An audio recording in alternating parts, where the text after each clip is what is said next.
আমার কিছু, কিছু আত্মীয়স্বজন আছে আমার থেকেও তারা বেশি চিন্তিত আমার হাসব্যান্ডকে নিয়ে, আমার শ্বশুরবাড়ির লোকজনকে নিয়ে।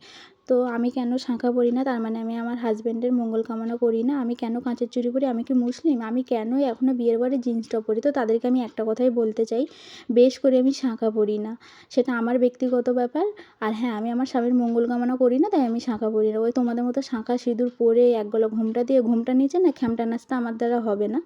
আর বেশ করে আমি কাচের চুড়ি পরি, আমি মুসলিম তাই আমি কাচের চুড়ি পরি। ভবিষ্যতে আরও পরবো, অনেক, অনেক করে পরবো। আর বেশ করে আমি জিন্স টপ পরি, ঠিক আছে? তোমরা যত বারণ করবে আমি তত বেশি করেই পরবো সেগুলো, ঠিক আছে? তোমাদের কোনো রাইট নেই আমাকে এইসব কথাগুলো বলার, তাও আবার আমার বাড়ি এসে, ঠিক আছে?